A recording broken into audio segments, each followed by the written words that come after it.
Нажалост, сликата во Македонија е застрашувачка, имајќи во предвид дека градежништвото е убиец број 1 за работниците во овој сектор и во оваа дејност. Работодавачите и понатаму точно така дека го сметаат делот за безбедност и здраве при работа како трошок, а не како инвестиција во вработените, и покрај тоа што секојдневно апелираме и кажуваме дека нема ништо поважно од тоа да ви се здрави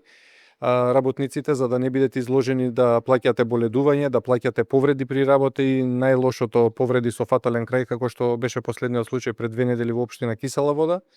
Навистина не знам до кој степен треба да се работи или да се оди за да се освестат и работодавачите, меѓутоа инспекциите како механизам кој што треба да го контролираат спроведувањето, односно неспроведувањето на законите, за да имаме малце посветла статистика од она дека е 3 пати полоша статистиката него европскиот просек кој го имаме по повреди и жртви. За наша несреќа ќе кажам дека немаме унифицирана статистика која брои колку повреди имало и колку жртви, но тоа што го имаме ние собрано како податок е 31 загинат работник за минатата година и преку 2000 повреди на работните места во сите дејности онаму каде што Сојуз на синдикати на Македонија има членови и вработени во дејностите кои што ги представуваме и застапуваме. Тоа повторно кажува дека работните места се како темпирана бомба и не сте сигурни дека ќе се вратите пред се живи дома, а изгледа треба да сме среќни ако се вратиме со некоја полесна повреда, бидејќи процентуално секојдневно по тројца луѓе се повредуваат на своето работно место, што според нас како представници на синдикатот е веќе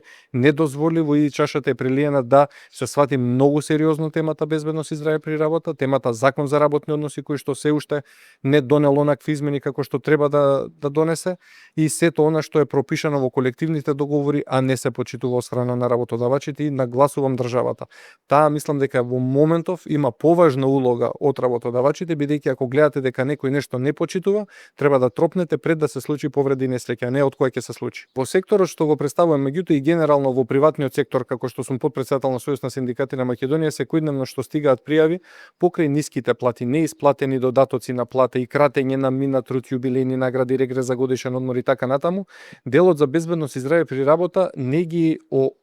обезбедува минималните барања, еве ќе земеме правилникот за мобилни привремени градилишта. Значи луѓето имаат несоодветна обука. Можеби немаат обука, а почнуваат на тоа работно место за кое склучиле договор за вработување.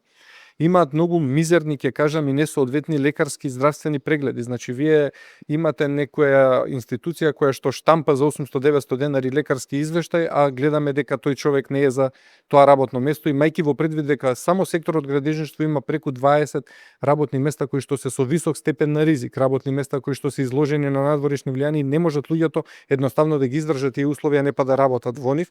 Така што покрај парите, условите за работа, несоодветниот медицински преглед, несоодветната лична заштитна облека и исправни, односно неисправна механизација допринесуваат да гледаме секојдневно повреди и повреди со фатален крај. Тоа е нешто што мора да прекине, меѓутоа, пак ќе кажам, многу време го зборуваме проблемов, а на терен не гледаме дека нешто мрднало кон посветло. Редовно идеме и на изградба на автопатиштата Кичево Охрид, и на Миладиновци Штип-Смиделе, и за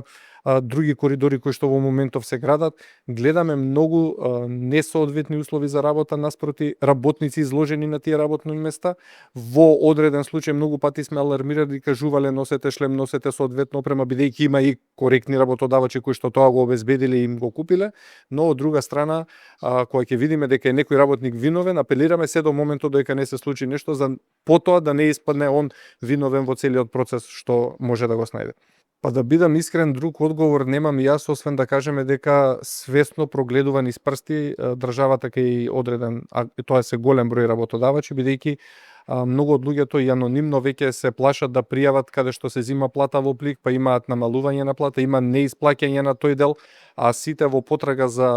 парче леп повеќе одат и преку времени часови нерегистрирани, одат и на друго место покрај тоа формалното пријавување кај одреден работодавач, и голем дел од повредите и несреќите не се пријавуваат токму поради тоа што свесно знае работникот дека отишол да работи на црно и самиот ќе биде виновен.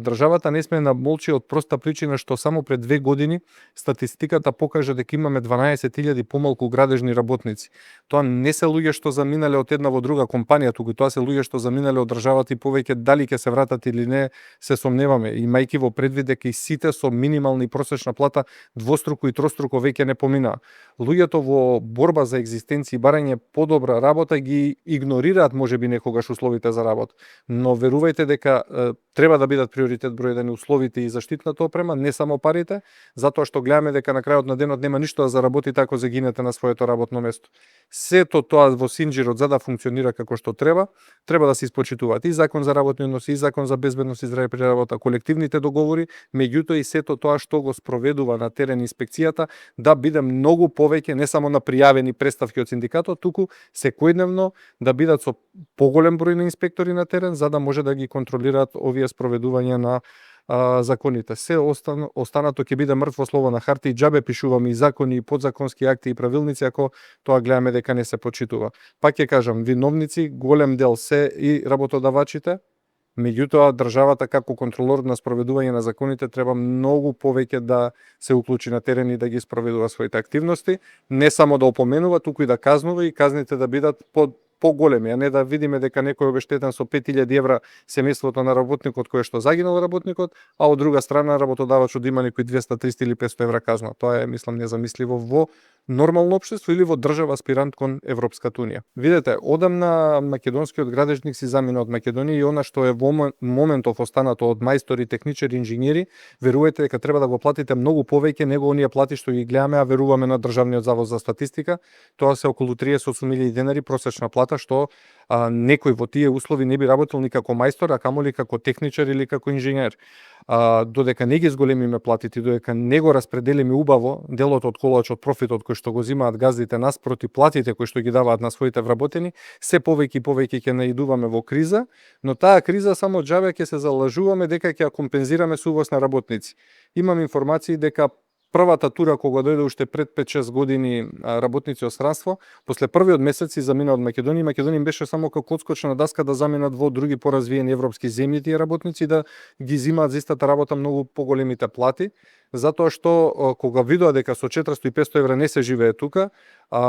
не може да го преживеат они месецот, а камали секој што дошол на печалба треба да врати нешто и во семејството од кај што дошол, без разлика тоа што се работници од третиот свет земји. Тие не дошле тука за ние да ги убиеме на градилиштата или ништо да не вратат дома при семејството. Така што заминаа многу и од странските работници и верувајте дека